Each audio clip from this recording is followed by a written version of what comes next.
자, 반갑습니다. 배돈찬 교수의 맛있는 돈 이야기의 배돈찬입니다. 자, 여러분 반갑습니다.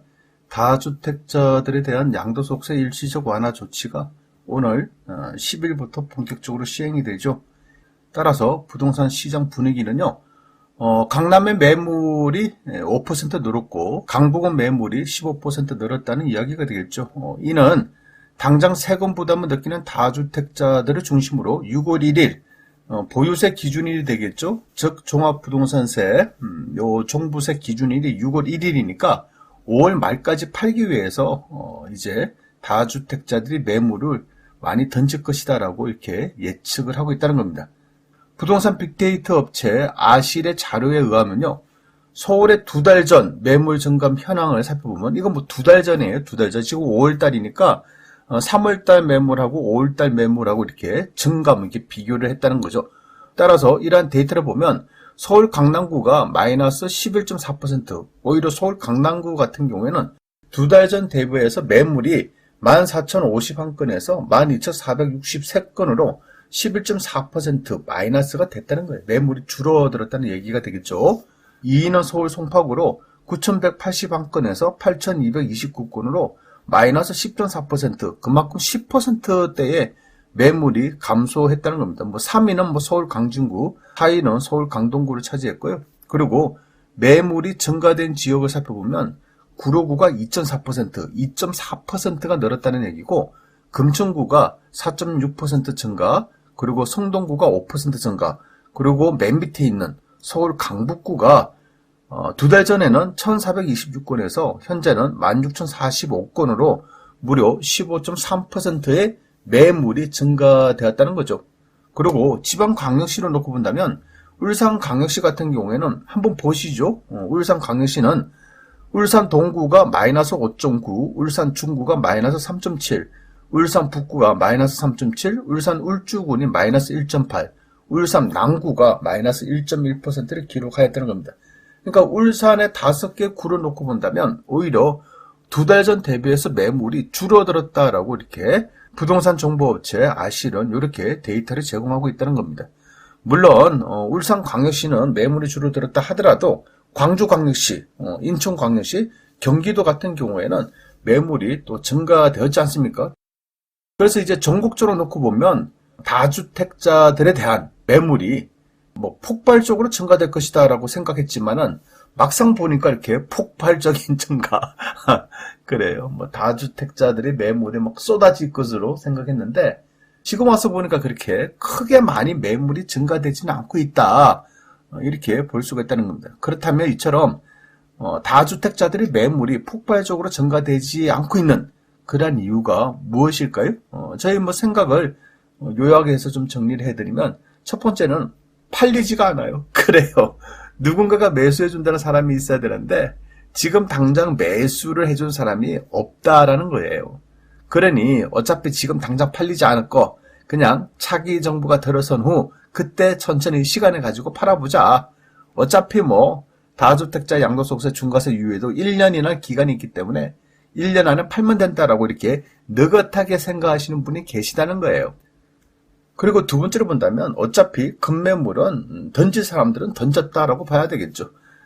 다주택자로서 양도소득세 중과세 배제를 해줄 때 팔고자 하는 사람들은 이미 대부분 던진 거 아닐까요?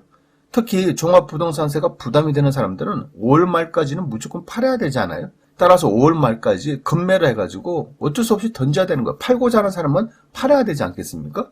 그래서 던질 사람은 이미 5월달 들어서 던지겠습니까? 또 5월 10일부터 양도세 중과세 시행되는 순간부터 그때 던지겠습니까? 그렇잖아요. 던질 사람들은 미리 던졌고 잔금 날짜를 이제 5월 말까지 맞추는 그런 케이스가 되겠죠. 따라서 제가 생각하는 점에서는 오히려 4월달, 5월달이 매물이 가장 많은 시기가 되지 않을까요? 세 번째로 본다면 전세 낀 매물 쉽게 안 팔린다. 그래요. 임대차 3법에 기한 2+2년 아닙니까? 4년 동안 세입자가 살 수가 있다는 거예요. 따라서 전세를 낀 매물은 실거주자 입장에서는 당장 못 들어가지 않습니까? 그러니 집주인들 입장에서는 임대차 기간 만기 시까지 천천히 매도 전략을 짜고 천천히 던져야겠다라고 이렇게 생각하는 사람도 많다라고 봐야 되겠죠. 그리고 네 번째로 본다면 서울 같은 경우에는 토지거래 허가구역으로 묶인 지역은 실거주를 해야 된다는 이야기가 되겠죠. 따라서 실거주가 아닌 목적인 투자의 목적인 경우에는 매수 자체가 어렵다는 것이고요. 또한 15억 이상일 경우에는 주택담보대출이 불가하므로 매수하기가 여의치 않다는 거예요. 따라서 서울의 아파트 매매 거래량 1000여 건으로 다시 줄어들었다라고 말씀드릴 수가 있을 것 같고요.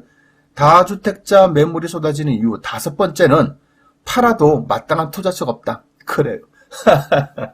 다주택이라서 팔았는데 파는 건 좋아.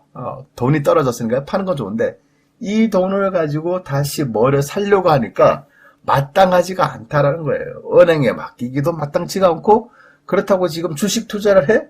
그거 완전히 불안하지 않습니까? 지금 뭐 금리가 올라가고 있고 전 세계적인 금융시장이 불안한데 지금 이 와중에 주식 투자를 한다. 이것도 뭐 마땅하지 않지 않습니까? 그리고 부동산을 팔았는데 또 부동산을 사? 요것도 마땅하지가 않아요, 지금. 그러니 참 이러지도 못하고 저러지도 못하고 그런 입장 아닙니까? 따라서 그냥 가지고 가자. 이렇게 생각들을 하신다는 거죠. 그리고 6번째로 본다면 매도를 한 이유, 엄청난 자산의 감소.